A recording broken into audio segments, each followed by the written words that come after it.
મારું નામ રસિકલાલ અંબારામ પટેલ છે. હું બેંક ઓફ ઇન્ડિયાનો રિટાયર એમ્પ્લોય પેન્શનર એમ્પ્લોય છું અને મને 72 વર્ષ વટી ગયા, 73મું વર્ષ ચાલે છે. મને પગમાં દુખાવો થતો હતો, ચાલવામાં પણ તકલીફ પડતી હતી અને ઊભો રહું તો 5-10 મિનિટથી વધારે ઊભો નહોતો રહી શકતો.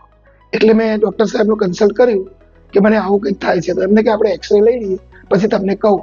એક્સરે લીધું કે તમારે ક્યારનું ડ્યુ થયું છે, તમે કેમ કરાવતા નથી?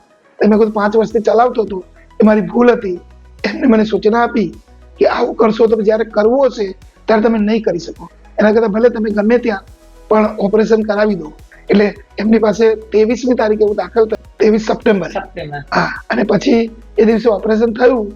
પછી મને બહુ કંઈ લાગ્યું નહીં. 2 દિવસ 4 દિવસ અહીં રહ્યો, ઘરે ગયો તો બહુ એવું અનુભવ ન થયો કે મને રડવું પડ્યું, બહુ દુખાવો થયો કે એવું કંઈ ન થયું.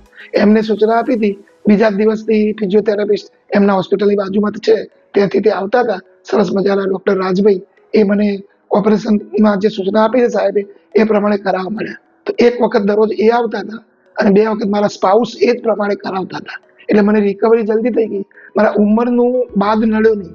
એના પ્રમાણમાં અત્યારે ઘણી સારી રિકવરી છે, કંઈ જ દુખતું નથી. એટલે ડૉક્ટર રચિતભાઈ એ બહુ જ ધ્યાનપૂર્વક અને ચીવટથી મારું ઓપરેશન કર્યું લાગે છે.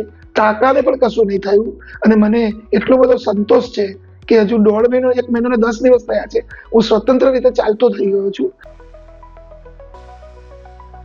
અને રચિતભાઈએ જે પ્રમાણે કર્યું એ પ્રમાણે મને હવે 50 વર્ષનો હોય એવું ફીલ થઈ રહ્યું છે. અને એમને મને કીધું કે આપણા સિક્યુરિટી માટે પણ થોડી વખત બહાર નીકળો તો સ્ટિંગ જોડે રાખજો. મને અત્યારે લાગતું નથી, ઘરમાં ચાલું છું. મેં ઓપરેશન કરાયો પગ કે નહીં ઓપરેશન કરાવેલો પગ કયો એ મને ખબર પડતી જ નથી. એટલો સરસ રીતે ચાલી શકું છું અને મને કોઈ દર્દ બી નથી થતું કે મને આટલા સમય પહેલા જ ઓપરેશન કરાવ્યું છે. એટલે મારા સંબંધી કોઈ આવે મળવા તો એ લાગે એટલી વારમાં આટલા સરસ થઈ ગયા. એટલું સરસ મારી ટ્રીટમેન્ટ આ હોસ્પિટલમાં કરી છે. એટલે હું એમનો રેફરન્સ પણ કદાચ તેને કરવો હોય તો હું ચોક્કસ કરું છું કે તમે એક વખત મળી આવજો આ સાહેબને, કેવી રીતની ટ્રીટમેન્ટ થાય છે તમને ખબર પડશે. Thank you.